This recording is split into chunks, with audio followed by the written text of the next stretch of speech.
बोलो मत, अब ध्यान से सुनो। जो हम लोग विद्युत चुंबकीय प्रेरण पढ़ रहे हैं, इस विद्युत चुंबकीय प्रेरण किसे कहते हैं? अगर कोई पूछे तो आप क्या बताओगे? चुंबकीय प्रभाव या चुंबकीय क्षेत्र के कारण किसी बंद परिपथ में विद्युत धारा का गुण आना ही क्या कहलाता है? विद्युत चुंबकीय प्रेरण कहलाता है। बता लोगे?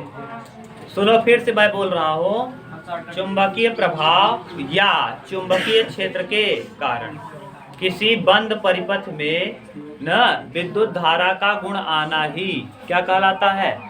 विद्युत चुंबकीय प्रेरण कहलाता। विद्युत चुंबकीय प्रेरण ये चैप्टर जो है, इसके पहले जो आप पढ़ रहे थे उसमें विद्युत दे करके हम कोई यांत्रिक काम ले रहे थे। इसमें हम विद्युत पैदा करेंगे, यानी यांत्रिक ऊर्जा को विद्युत ऊर्जा में बदलेंगे। इसके पहले वाले चैप्टर में आप विद्युत ऊर्जा का उपयोग करके यंत्र चलाते थे, जैसे आटा चक्की चलाते थे, विद्युत देते थे तब चलता था। लेकिन अब हम क्या करेंगे? यंत्र को उपयोग करेंगे किसमें बनाने में? विद्युत बनाने। यांत्रिक ऊर्जा को हम किसमें बदलेंगे? विद्युत। कोई दिक्कत नहीं। अब ध्यान से सुनो, यांत्रिक ऊर्जा को विद्युत। अब तो इसमें आएगा कौन? विद्युत जनित्र। विद्युत जनित्र जिसको आप जनरेटर भी या डायनेमो भी कहते हैं। इलेक्ट्रिक जनरेटर या इलेक्ट्रिक डायनेमो। इलेक्ट्रिक जनरेटर कह लो या इलेक्ट्रिक डायनेमो कह लो या विद्युत जनित्र कह लो या विद्युत डायनेमो कह लो, जो भी आपका मन करे। सब कुछ मैंने नाम बोल दिया। विद्युत जनित्र क्या है ये आपके यहाँ आ गया। हमने बता दिया किसका नियम? फैराडे का। फैराडे ने प्रयास किया कि जब किसी इसके पहले लड़के क्या करते हो यार, जब इसके पहले आपने ओरेस्टेड को देखा। ओरेस्टेड ने क्या किया? चालक तार में धारा प्रवाहित किया। तो चालक तार में धारा प्रवाहित करने की वजह से चालक तार में किसका गुण आ गया? चुंबक का गुण आ गया। तो फैराडे सोचे कि इसका रिवर्स अगर हम करें, चुंबक में चुंबक की वजह से धारा ला सकते हैं क्या? अगर धारा जाने से चुंबक का गुण आ रहा है तो चुंबक की वजह से धारा जाना चाहिए। अगर किसी तार में धारा जा रही है तो उस तार के चारों ओर क्या हो जा रहा है? चुंबकीय क्षेत्र उत्पन्न हो जा रहा है। इसका मतलब अगर कहीं चुंबकीय क्षेत्र हो तो क्या इससे धारा उत्पन्न हो सकती है?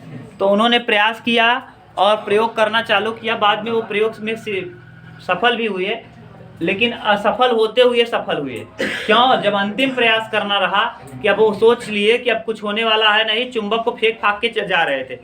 जैसे चुंबक को उन्होंने फेंका, देखा गैल्वानोमीटर जो है वो क्या होने लगा? गैल्वानोमीटर हिलने डुलने लगा। समझ गए कि जब गतिमान कोई चुंबक होगा, ऐसी स्थिति में ही क्या उत्पन्न होगा? विद्युत उत्पन्न होगा। तो अब क्या करेंगे? दो चुंबक लेंगे, उस चुंबक के बीच में किसी चीज को हम क्या करेंगे? गतिमान कर देंगे और आराम से क्या बन जाएगी? बिजली। तो यानी अब हम दाहिने हाथ का नियम देखेंगे फ्लेमिंग के। बाएं हाथ का नियम क्या कहता था कि यानी बाहर से विद्युत देने पर कोई विद्युत उत्पन्न नहीं करेगा। बाहर से विद्युत लेगा तब काम करेगा। जैसे आटा चक्की है, जल पंप है ना, ड्रिलिंग मशीन है। लेकिन अब क्या करेंगे? दाहिने हाथ के नियम में हम बिजली को पैदा करेंगे, यानी यांत्रिक ऊर्जा को विद्युत ऊर्जा में बदलेंगे। तो विद्युत जनित्र या डायनेमो। विद्युत पहले आप देख लो फ्लेमिंग के बाएं हाथ का दाहिने हाथ का नियम। फ्लेमिंग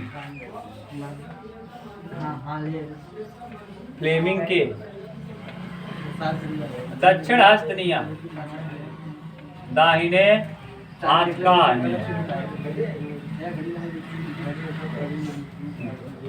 अब देखो हम इसको शॉर्ट में लिख रहे हैं, आप मत कहना सर जी ये क्या कर दिए ना, हम बता देंगे पूरा अच्छे से। हाँ, दाहिने हाथ का नियम या दक्षिण हस्त नियम। ये दक्षिण हस्त नियम आपके यहाँ लिखा होगा। देखो, जब हम अपने दाहिने हाथ के अंगूठे के बगल की दोनों उंगलियों को और अंगूठे को इस तरह से समायोजित करते हैं कि तीनों एक दूसरे के लंबवत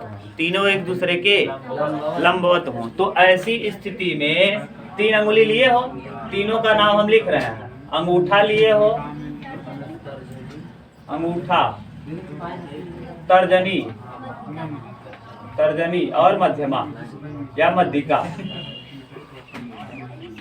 ये अंगुलियों का नाम है ना। पांचों अंगुली का नाम जानते हो? हाँ, अंगुष्ठ, कनिष्ठ ना, अंगुष्ठ, कनिष्ठ, मध्यमा, ये तर्जनी है, मध्यमा और अनामिका। अंगूठी जो रिंग पहनाते हैं ना शादी विवाह में, आज लड़के लड़कियों को या लड़कियां लड़कों को कहाँ पहनाती हैं?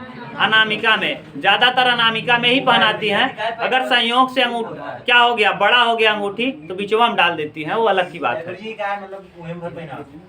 ये माना जाता है ना, आप देखोगे इसको थोड़ा सा अनामिका को कोमलता का प्रतीक माना जाता है। और अनामिका शायद एक देवी थी। अनामिका आप कभी, हाँ, अनामिका सुनोगे तो एक देवी के रूप में जानी जाती हैं क्या? अब मुझको उतना पता नहीं है, जो जानकार होंगे उनसे पूछना। कभी आपके यहाँ पंडित जी आए तो कुश पहनाएंगे आपको, कोई पूजा पाठ रहेगा ना तो कुश पहनाएंगे, इसी उंगली में पहनवाएंगे, इसी में पहना देंगे और कहेंगे। जैसे पिंडा उंडा कभी पारोगे ना, जैसे हम पारने जाते हैं तो इसी उंगलियों हम क्या करेंगे? अरे मान लो पिंडा पारना है गधा, किसका? भगवान ऐसा ना करें, बदतमीजी करना मजाक लगता है तुमको, मैं बता रहा हूँ केवल इसलिए थोड़ा समझ में आ जाए। इस वाली अंगुली में जब डालोगे, ये कुश रहता है ना, इसी में पहना देते हैं, फिर अपना जो भी करवाना रहता है। या पूजा पाठ में कभी बैठोगे तब भी करवाते हैं, आप देखना। हाँ, वो अब क्या है, अब आप इसका ये देखो, इसका तो रहस्य केवल कौन बता सकता है? पंडित जी। तो पंडित जी से मिलना, वो कैसे क्या घसका देते हैं वो वही बता सकते हैं, मैं कैसे बताऊं? उनसे पूछोगे तो बताएंगे कि एकादशी 11 दिन पे होता था, 13 दिन पे होने लगा ना। अब उनसे पूछना भाई, मैं नहीं जानता क्या है। अंगूठा, तर्जनी और मध्यका, यानी तीनों उंगलियों को, दाहिने हाथ के तीनों उंगलियों को इस तरह से फैलाएं कि एक दूसरे के क्या हो, तीनों लंबवत हो। ये तीनों उंगलियां एक दूसरे के लंबवत हो। तीनों की तीनों उंगलियां कैसी हो? लंबवत हो। लंबवत हो। अगर तीनों उंगलियां है मोनू लंबवत हो, लंबवत, तो ऐसी स्थिति में अंगूठा किसकी दिशा को दिखाएगा? अंगूठा आपके लंबवत को दिशा दिखाएगा। वहां लिखा होगा प्रेरित, देखो बनाया भी है इमेज। हाँ, तो वहां बढ़िया से चालक, जो चालक तार है उसका गति किस दिशा में होगा? अरे घुमाते हो जनरेटरवा को तो चक्कवा कौने ओरी घूमे, वो चालक की गति है। चालक की क्या है?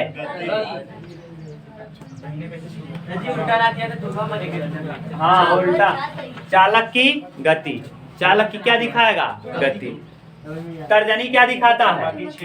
चुंबकीय क्षेत्र, यानी चुंबकीय क्षेत्र किधर लग रहा है, किस दिशा में चुंबकीय क्षेत्र है? चुंबकीय क्षेत्र। केवल इतना याद करना है, बाद में आप लिख लोगे।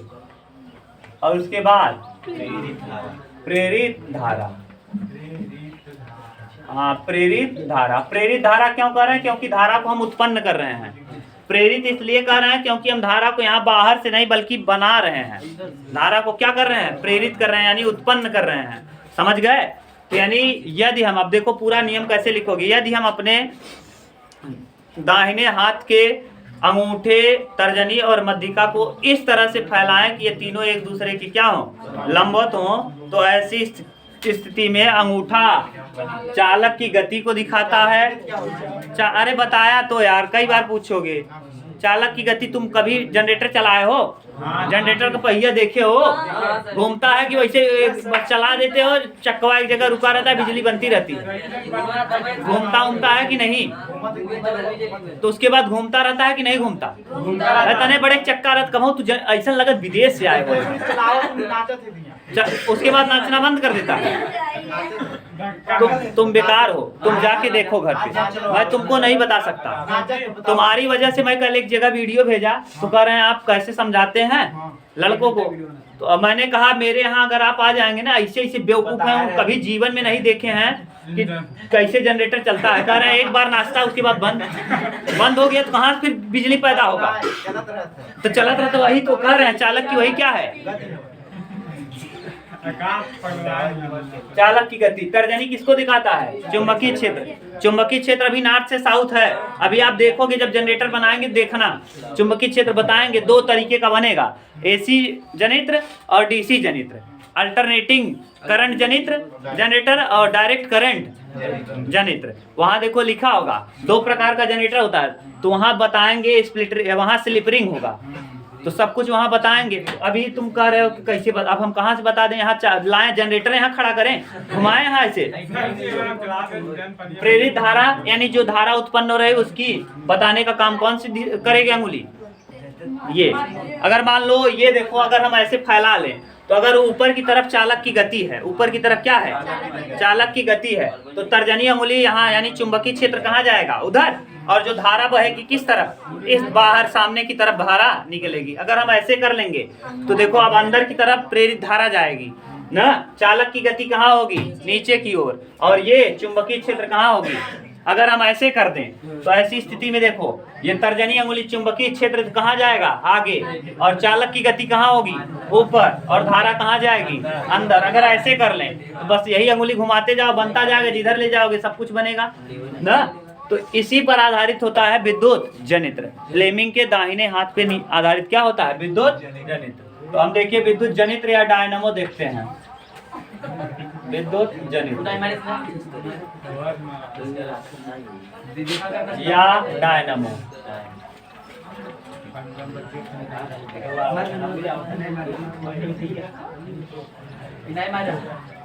ध्यान से सुनना, मैं क्या कह रहा हूँ, बहुत ज्यादा चीज इसमें नहीं बताना है, मैंने सब कुछ बता दिया है। यह यांत्रिक को विद्युत में बदलता है, यंत्र को क्या बना देता है।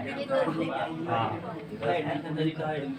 विद्युत जनित्र यांत्रिक ऊर्जा को विद्युत ऊर्जा में बदलता है। ये हो गया, अब हम पूरा लिखेंगे नहीं, पहला कॉपी हो गया, पहला लाइन। विद्युत जनित्र यांत्रिक ऊर्जा को विद्युत ऊर्जा में बदलने का एक उपकरण है। क्या है, उपकरण है। विद्युत जनित्र यांत्रिक ऊर्जा को विद्युत ऊर्जा में बदलने का क्या है, उपकरण है। हाँ, जानते हो, तो ठीक है, जानते हो तो दूसरा देख लो। इसमें यह घूर्णी गति पे आधारित होता है। किस पे, घूर्णी गति पे। ये पूछेगा ये किस पे आधारित होता है, घूर्णी गति करता है, घूमता है, घूर्णी गति पर आधारित। उसी में लिखा होगा जहाँ विद्युत जनित्र लिखा है। यह दो प्रकार का होता है। यह कितने प्रकार का, दो प्रकार का, दो प्रकार का होता है। अब दो प्रकार में कौन कौन आएगा, AC current generator, AC generator, और डीसी जनरेटर।